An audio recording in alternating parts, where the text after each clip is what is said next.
At the party celebrating my husband's company going public, he stood on stage with his assistant and announced their engagement. I was the woman who had been his wife for 7 years, standing silently in the crowd, watching as Mark and Chloe raised their glasses in a toast. Mark's voice was full of confidence. This company wouldn't be where it is today without the unwavering support of someone very special to me, he said. She is also the mother of my child, Chloe Davis. Thank you all for your trust. From here on, I promise to lead the company to even greater heights. The room erupted in cheers. Everyone was congratulating them on the triple success, the business, a new executive position for Chloe, and the announcement of a baby. I just stood there, my heart feeling as heavy as a stone. After 7 years of being a loyal and loving wife, I finally understood that it was time to let go. Mark continued his speech, a wide smile on his face. Today marks not just the success of our company, but a new chapter in my personal life as well. Many of you know that I owe everything I have achieved to one person's care and dedication. He paused, and a murmur went through the room as people tried to guess who he meant. My own heart skipped a beat. He had told me earlier that he would thank someone important at the banquet, and I had even bought a bouquet of roses, foolishly thinking that person might be me. I straightened my back and managed a small smile, preparing myself. She is my assistant, Chloe, Mark announced. My smile froze. The bouquet in my hand trembled. All around me, people were clapping and cheering. Chloe walked up to the stage and took Mark's hand. She glanced in my direction for a moment, then gave a little shrug as if she were being modest. We kept our relationship quiet because we wanted to keep our work and personal lives separate, she said. But now that our CEO has made it official, I'm happy to share it too. Mark turned back to the crowd, beaming. And one more piece of good news, he said. Chloe will officially be joining the executive team as our new director. Guests immediately swarmed them, offering their congratulations. I stood in the back, completely dazed. Someone bumped into me, and I almost fell. Why are you still standing here? A colleague asked, nudging me. Go on, offer your congratulations. Mr. Thompson is handing out red envelopes. If you're late, you'll miss out. I forced my legs to move, making my way through the crowd. My eyes were burning, but I stared directly at Mark. My voice was steady, though it took everything I had to speak. Is it true? Is the child Chloe is carrying really yours, Mr. Thompson? And when did this happen? The room went quiet. Conversation stopped. A few people exchanged uncomfortable looks. Mark held out a red envelope to me, his smile still in place, but his eyes were cold. This last red envelope was specially saved for Manager Miller? I took the envelope, a tiny spark of hope flickering inside me. But then he lifted Chloe's hand and laced his fingers with hers. My eyes fell to his hand, to the simple silver ring on his finger. It wasn't the wedding ring I had put on his finger years ago. He never liked wearing it. Now, a plain silver band, an engagement ring from Chloe, rested there. With a small laugh, he looked at the crowd again. If the baby she's carrying isn't mine, then whose would it be? He and Chloe raised their glasses together again, toasting the room without giving me a second glance. I clenched the red envelope so tightly it bent in my hand. Tears burned behind my eyes, but I refused to let them fall. When I left the bright banquet hall, I threw the roses into a trash can without thinking twice. Then, I made a phone call. Mr. Carter, I said, I've decided. I'll accept your offer and join your company. He sounded pleased. If you come, I'll give you the best package we have to offer. It's settled then. I've been waiting for this, and I always knew you'd make the right choice. After I hung up, I stood in the freezing cold for a long time. Someone offered me a cigarette. I tried to light it, but my hands were shaking too much. The wind was sharp, but it was nothing compared to the cold that had settled deep inside my heart.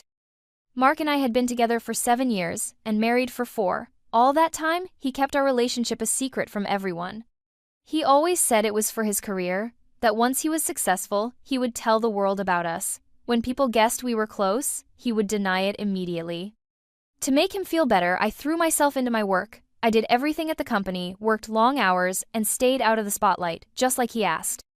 But today, the company went public, and instead of acknowledging me, he announced his engagement to Chloe. He even said her child was his. Chloe had only been at the company for less than a year, but Mark had favored her from the beginning. I couldn't help but wonder, what was I to him? Just a servant he could use and then throw away?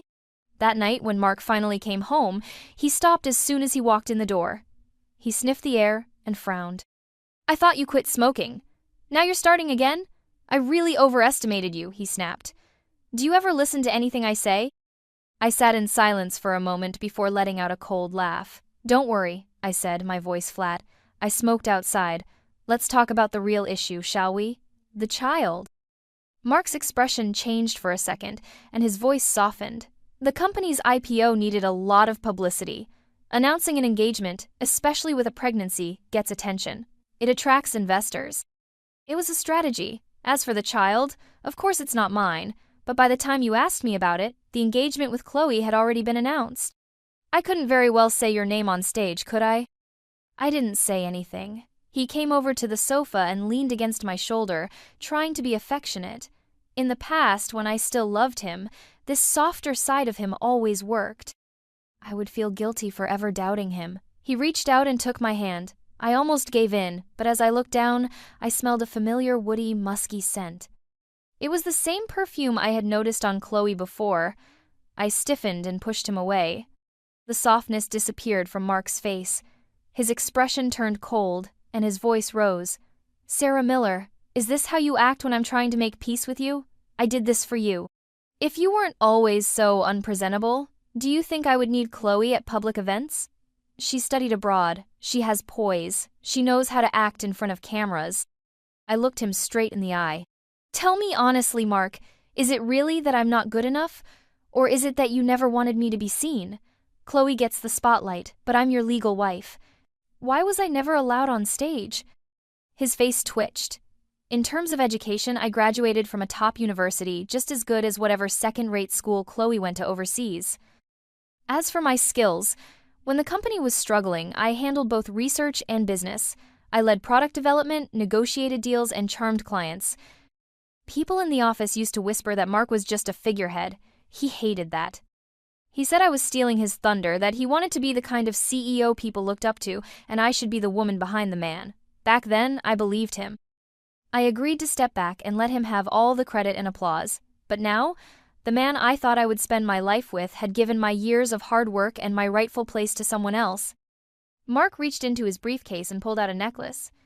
Let's just forget about today. I'll clear things up soon. This is for you. I picked it out myself. See if you like it. He always did this when he felt guilty. He'd give me a gift, something shiny, and I, like a fool, would always be touched. I'd smile, accept it, and let him off the hook. But tonight, I saw right through it. The gesture felt empty, like a performance I had seen too many times.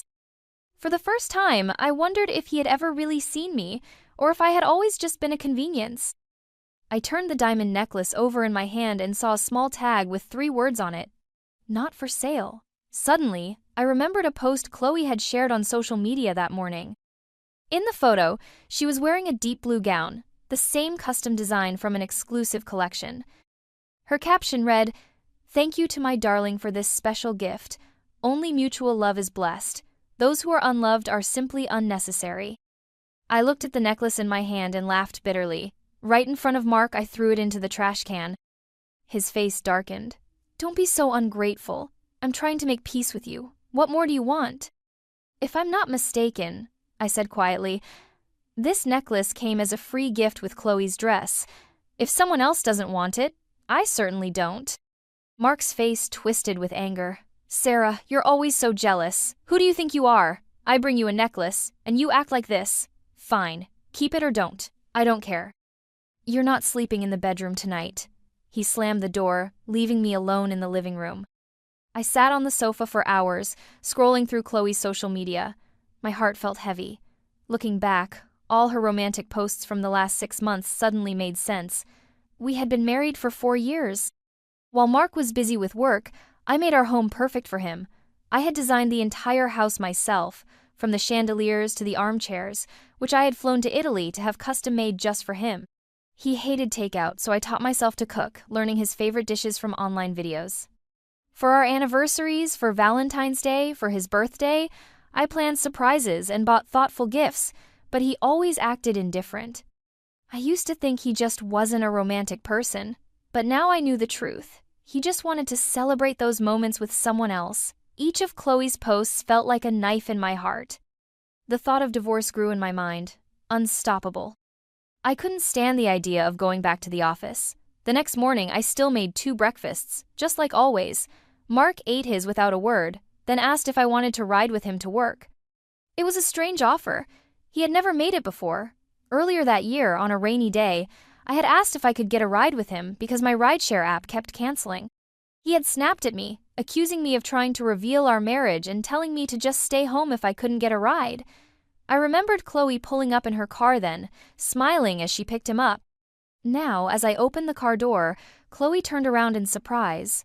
"Manager Miller, you're riding with us today." She looked at me with a smug smirk. "I've been picking Mark up every day," she said lightly, "but this is the first time I've seen you join us." Then, turning to Mark, she pouted. "Mark, I drank so much at last night's investor dinner.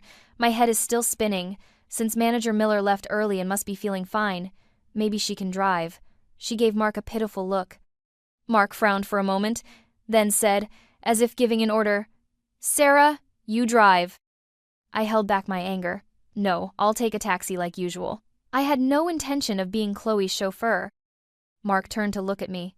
"Then what, you want me to drive?" I took a deep breath. "Fine, I'll drive." All the way to the office, Chloe sat in the back, chatting and laughing with Mark. At one point, she laughed so hard that her head rested lightly on his shoulder. I saw her glance at me in the rear-view mirror with a look of triumph.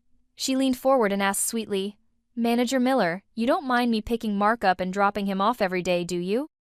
Before I could answer, Mark cut in. "She doesn't care about things like that." My expression hardened. My voice was calm, but there was a chill in it. I met Chloe's eyes in the mirror and said, "It's perfectly normal for an assistant to drive the CEO, nothing to be bothered about." Chloe heard the tone in my voice and her smile faltered. Mark, annoyed, snapped, "Just focus on driving. No need for commentary." When we got to the company's parking garage, Mark got out of the car and walked straight to the elevators. Chloe turned to me with a smirk and said quietly, "There's something in the glove compartment. I hope you still feel like smiling after you see it." She hurried after him. My hand hesitated for a moment before I opened the glove compartment. I already had a bad feeling about what I would find. Inside was a medical report.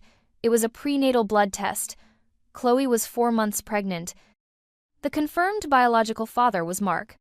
I had thought that finding something like this would make me lose control, that I would chase after them and scream, but instead, I just felt a sense of relief. The disappointments had come one after another, and I had grown numb. At that moment, I finally knew that our marriage was over. Letting go was the only thing to do. 4 months ago, Mark and Chloe had been on a month-long business trip, so that's when it happened. And yet, Mark had looked me in the eye and said the child wasn't his. This report destroyed any doubt I had left. I called my lawyer and asked them to start drafting the divorce agreement. It was rush hour, and after the party the night before, the office was buzzing with gossip. When Mark and Chloe walked in together, they got a lot of attention.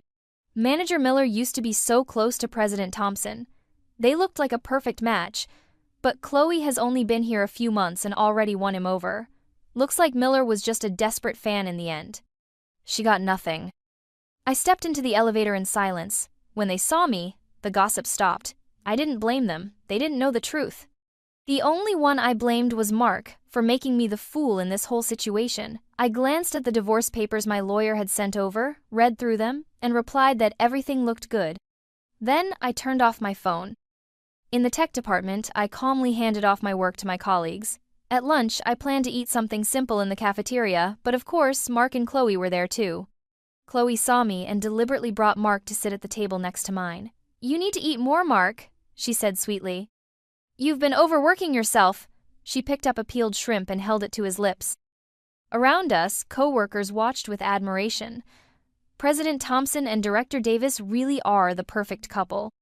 Mark blushed and smiled modestly. "Chloe knows I have stomach issues. She insists I eat properly. In the early days of the company, Mark drank a lot at business dinners and damaged his stomach. No matter how late he came home, I always had porridge and soup ready for him.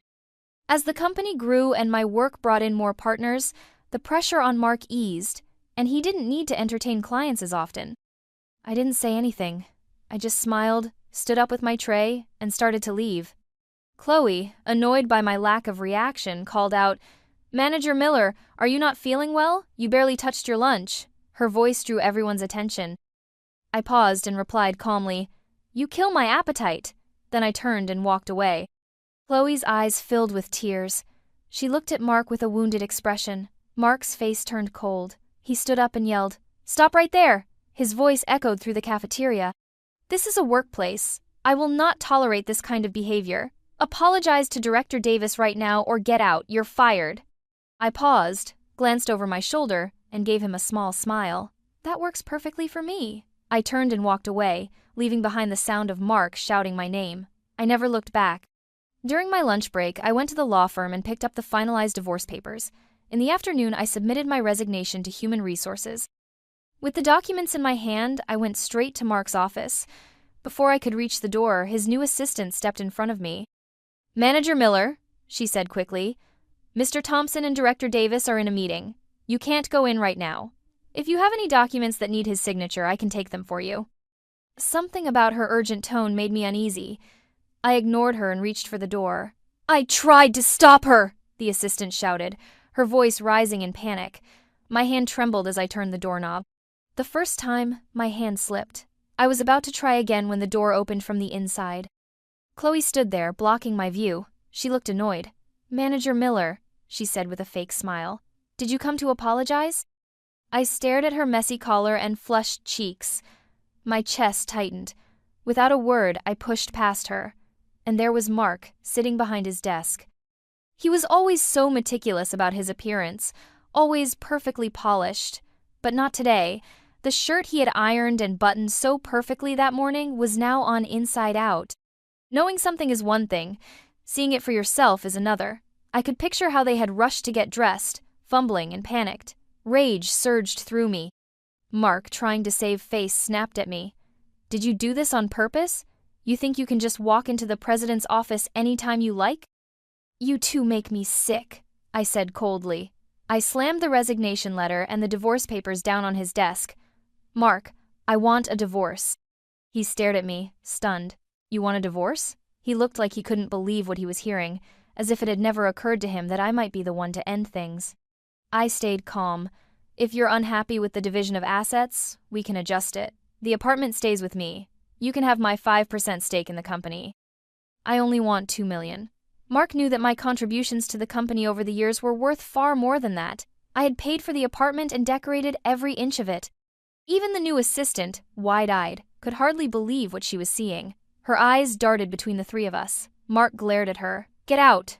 She nodded and rushed out of the room. Mark immediately turned on me. "Sarah, what gives you the right to ask for a divorce? Just because I told you to apologize to Chloe this afternoon? You're using divorce to get your way now." "I must have been blind not to see how manipulative you are." Chloe chimed in, pretending to be kind. "Manager Miller, I let go of this afternoon's misunderstanding a long time ago. You shouldn't bring up something as serious as divorce over such a small matter. The company is finally starting to recover. If word gets out that you two are divorcing, the press will have a field day." I rolled my eyes and laughed. "You two really do make a good team. Why do you think I want a divorce? You really have no idea? One of you has their shirt on inside out, and the other hasn't even bothered to fix her collar. And another thing, am I supposed to raise someone else's child now?" I pulled the pregnancy report from the folder and slapped it on the desk. Mark's eyes flickered with panic. He glanced at the paper, then looked at me, furious. "Sarah, how can you ask for a divorce over something this minor? I made a mistake, yes, but a small one. Does it really have to end this way?" The nerve of him, calling cheating a small mistake, left me speechless. He leaned back in his chair and tried one last time. "If you take the divorce papers and walk out now, I'll pretend this never happened. But don't bring up divorce again. Let this be a warning. Now, apologize to Chloe, and let's move on." Chloe shrugged. "Let it go. Manager Miller has a lot of pride. I never expected an apology from her anyway." I looked at the two of them and laughed again. "An apology? You think I want to keep living like this? I'm not asking, I'm telling you. Sign the papers." Mark's face hardened. "Don't be ungrateful. Without me, you're nothing. And even if you come crawling back one day, I won't take you. Think carefully." I stayed calm. "Just sign. Whether you do it now or not, I'll take this through legal channels." His eyes showed turmoil, but he didn't move. I pointed to the signature line. "Sign it." With frustration boiling over, he slammed his hand on the desk. You'll regret this." He snatched the pen and signed his name with so much force that it almost tore the paper. Ashley stood nearby with a triumphant smile. Some people are just short-sighted. Once you've angered Mark, getting back in his good graces won't be so easy. Mark straightened up, holding the divorce papers and resignation letter. He looked down at me. "Sarah, walk out of this building and I'll make sure you're blacklisted from this entire industry. No company will ever hire you. Beg me now and I'll tear this up." Chloe quickly added, "Exactly. Who would dare hire her after this? You'll be begging to come back soon." I stared at them in silence, then laughed.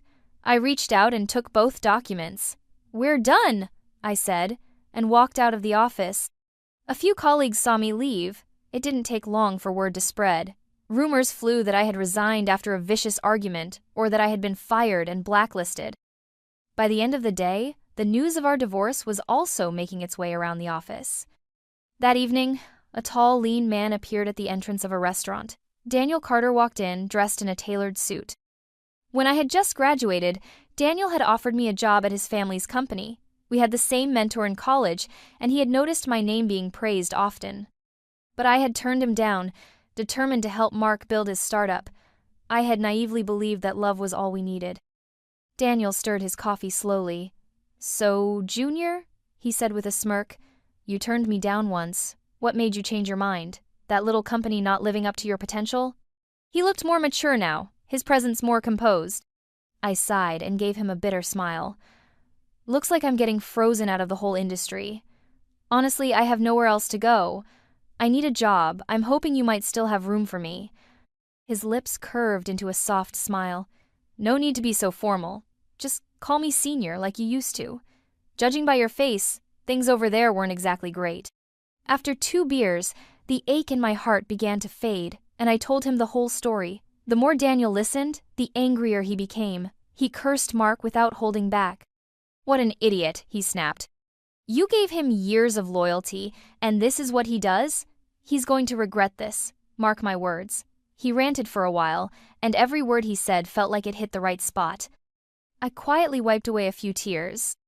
Finally, he nodded. "Get your personal matters sorted out. You start with us next Monday." By the time I got home, it was almost 11. The living room light was still on. Mark was sitting on the sofa, looking irritated. "Where were you?" he snapped. "I've been waiting for over 2 hours." He leaned back, arms crossed. "Go make me something to eat. I'm hungry." I stood there, stunned by his audacity. "If you're hungry," I said coolly, "make something yourself. Or order takeout." Mark's expression darkened. I said, "Go make it." His tone, his entitled posture, it all lit a fire in me. Memories of all the years I spent taking care of him rushed back. I looked straight at him, then walked past him without a word. As I stood up, his expression softened slightly. "Stir some shredded pork with green peppers," he said casually. "Add more chili, and slice up a pear." But the next moment he realized I wasn't going to the kitchen. I was walking toward the study. His face darkened instantly. "What do you mean by this?" My only answer was the sound of the door slamming shut. That night I slept better than I had in months. I've always been the type to hold on tight, but once I let go, I never look back. The next morning, as Mark called out from the dining room for his breakfast, I calmly placed the signed divorce papers in front of him. "You can skip work today. Let's go finalize it. And just so you know, the house is mine. Please make arrangements to move out soon." He looked stunned, his face darkening. "Sarah, what game are you playing now? You loved me like your life depended on it. I don't believe for a second that you can walk away this easily. If you really have the nerve, then let's go file right now." So we did. When we stepped out of the civil affairs office, Mark kept glancing at me, as if he wanted to say something but couldn't. He was restless the whole time, clearly agitated.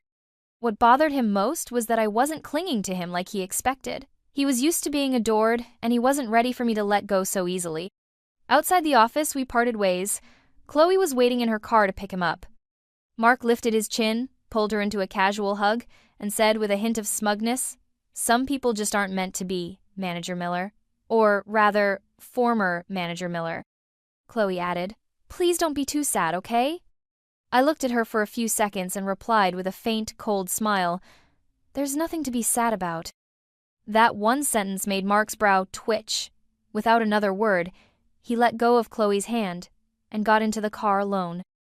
A few days later, Mark hired a moving company to pack his things. As he sat on the couch watching them, he glanced at me. "Do you really feel nothing kicking me out like this?" It was rare for him to sound so subdued. When I didn't respond, he tried another tactic, his tone patient, almost pleading.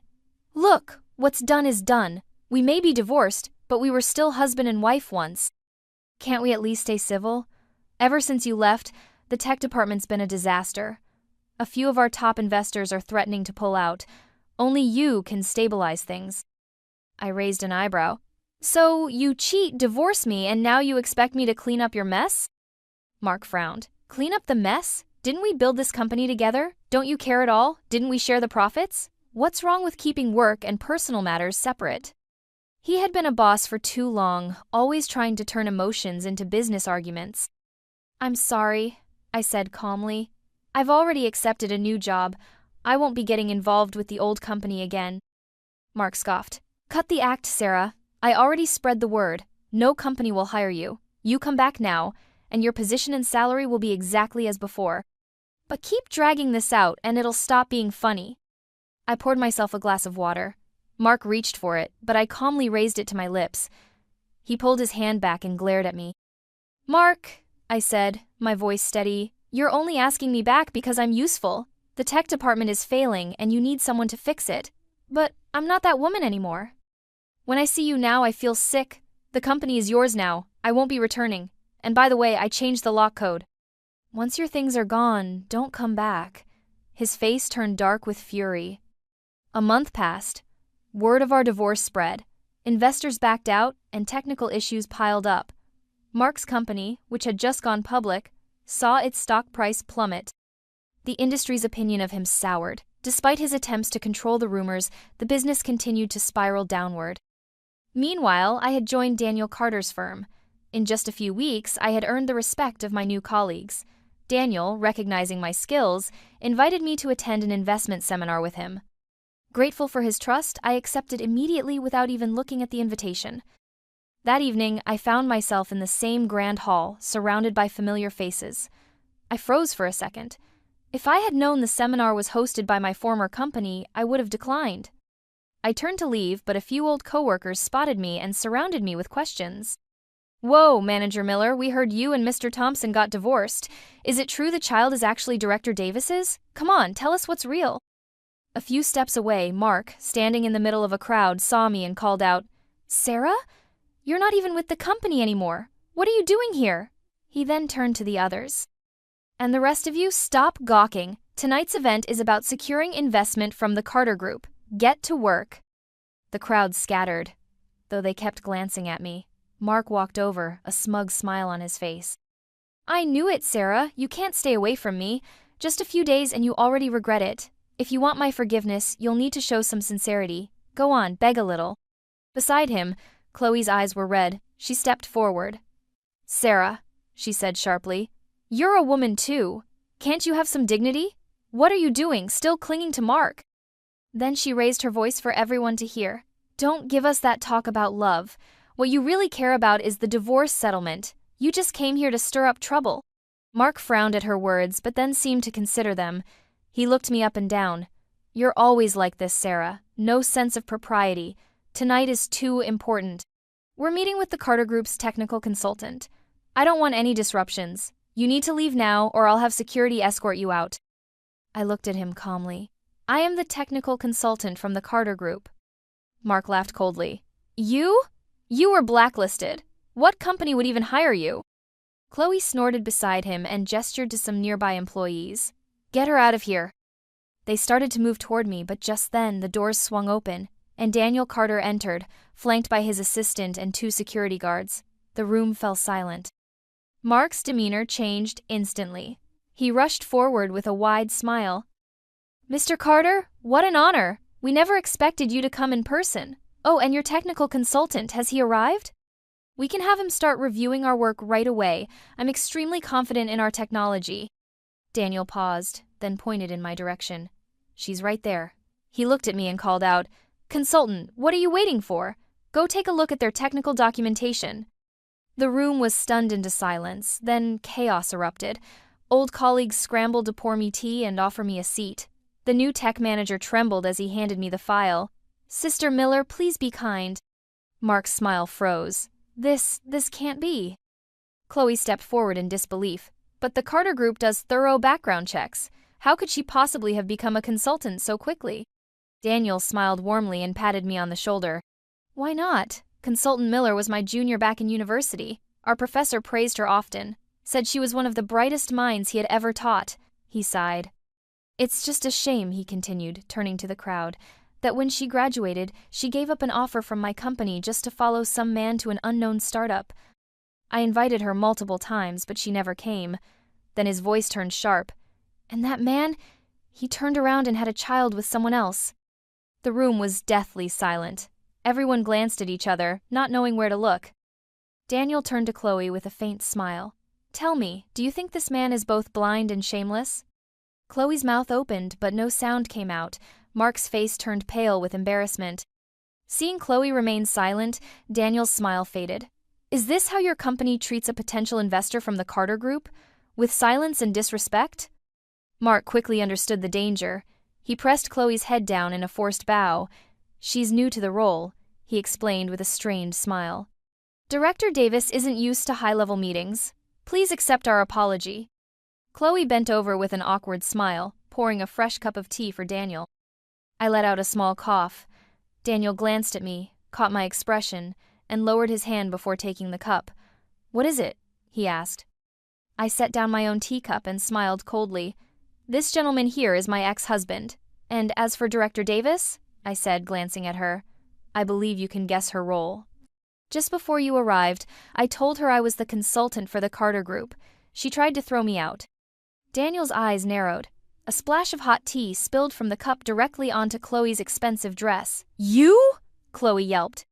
Mark turned sharply and snapped, "Watch your mouth when speaking to Mr. Carter." Then, without hesitation, he slapped her across the face. Chloe stood there, stunned, then burst into tears and ran out of the room. Mark didn't even look at her. He turned to Daniel with a wide, forced smile and poured a fresh cup of tea. "Mr. Carter, please don't take that personally. It was just a misunderstanding." Daniel waved a hand dismissively. "You tried to throw out Consultant Miller. An apology is due to her." Mark froze, his smile stiff. He forced himself to turn and hold the teacup out to me. I continued reading the report, not even looking at him. He glanced at Daniel, then gritted his teeth and raised the cup higher. Time passed in silence. His fingers began to tremble. Only then did I slowly reach out and take it. He looked surprised, as if he expected me to reject it. For a moment, his eyes flickered with something like regret. But I wasn't there for petty revenge. I looked at him coldly, then turned to the report. "Here and here," I said, pointing to several pages. "The testing results appear to be fabricated. The data is incomplete." I then launched into a detailed critique, pointing out every flaw in their work. I spoke with clarity and precision. "In summary, Mr. Carter," I concluded, "I have no objections to investing in this company, but it needs a clean slate." Mark stood frozen, speechless. He knew the partnership was over. What came next was calculated. I shared the Carter Group's evaluation of Mark's company with key industry contacts. Then, I publicly released our divorce documents, which directly contradicted Mark's recent announcement about being newly engaged. The narrative flipped overnight. Partners withdrew their support, citing the scandal. Many demanded compensation. It didn't take long for Mark to declare bankruptcy, crushed by debt. I didn't forget Chloe. I exposed her academic fraud. She had claimed to be a graduate from a prestigious university, but I found out she was a dropout from a third-rate technical school and had been arrested multiple times for petty theft. Later, I invited Daniel to dinner to thank him. I knew that Mark's collapse was not just my doing. Daniel had worked behind the scenes to make sure the fall was swift. As I arrived at the restaurant, a familiar figure appeared. The moment he saw me, tears streamed down his face. He looked pale and tired. He rushed forward and pulled me into a hug. "Please," Mark sobbed. "I'm so sorry. I was wrong. Chloe fooled me. But you never lied to me. You're the only one I can trust." I kept my face cold and pushed him away. "You disgust me," I said quietly. "Have some dignity. We're divorced." He stared at me, desperate. I got rid of the baby, he said. Chloe betrayed me. I had her arrested. She's in prison now. Can you come back to me? I took a firm step back. No. His shoulders trembled. I swear I know how wrong I was, he pleaded. I'll never betray you again. If you come back, we can announce our relationship publicly. We can have children, a fresh start, anything you want, just forgive me. Not every mistake can be erased with a simple, I was wrong, I said calmly. Are you finished? I have a dinner appointment. Goodbye. Mark's eyes widened as he watched me walk past him. Just ahead, Daniel stood in a tailored suit, waving at me with a smile. I walked up to him and slipped my arm through his. He gave me a playful wink. At the sight of us, Mark's eyes filled with disbelief. You two? How is that possible? I thought I was the one you loved most. My expression didn't change. Anyone could be my boyfriend. Anyone could be the man I spend my life with. Anyone except you. With that, I turned and walked away with Daniel, leaving Mark standing there, full of tears and regret. Once we were inside the restaurant, I let go of Daniel's arm, but he quickly took my hand again. I thought I was your boyfriend, he teased. I blinked, caught off guard. He leaned in close and whispered, Can I tell you a secret? I've had feelings for you for a long time. Back in school, I hinted at it more than once, hoping you'd notice, but you never did. Someone else took you away, and I regretted it every day. He straightened up and looked at me sincerely. So now, I'm taking the initiative. I just have to ask, would you give me a chance? I stared into his deep, steady eyes, and somehow, before I could stop myself, I nodded. In the years that followed, Mark's second business failed. The debts piled up until he couldn't take it anymore. In the end, he chose to end his life on a rooftop. When I heard the news, I sat quietly for a moment, lost in thought. Then I turned to Daniel, who was stretched out on the sofa. What should we have for lunch? I asked. Lunch can wait, Daniel said, flipping through a notebook. Help me pick one of these names. Which one do you like better? Whatever you say, honey, I smiled, sitting beside him. Together, we debated names for our baby, who would be arriving soon.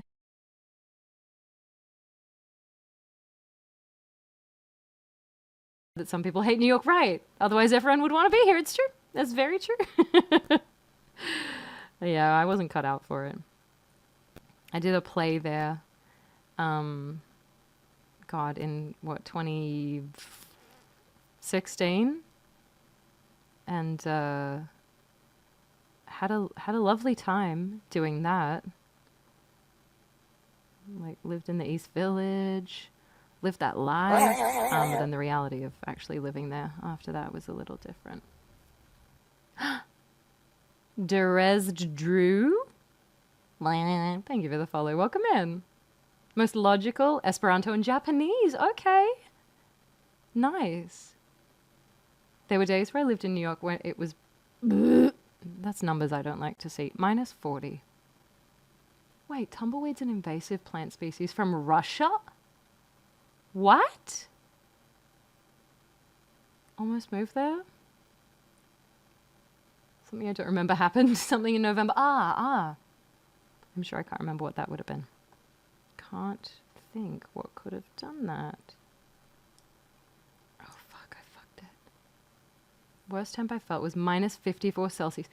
Where was that, Deroy? Where did you experience that? So I can never ever go. So I can avoid it for the rest of my days.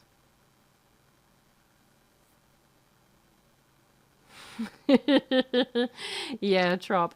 I feel like the first time I went back after moving away, you know, like got off the plane and was walking to whatever train I had to get, and I was like, you know what? Maybe I kind of miss it. Maybe this isn't so bad.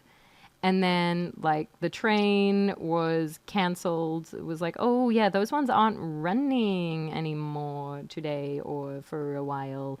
And also, there's no other way out of here. And actually, go fuck yourself. And everything smells like piss. And I was like, oh, right. I remember now. It's 20 Celsius this week. Frigid. I like that, Grim. That's good. That's good temps. Grew up in Manitoba, Canada. Whoa. North of a city aptly named Winterpeg. I almost went to Nanny in Winnipeg. Really good that I didn't. Knowing what I know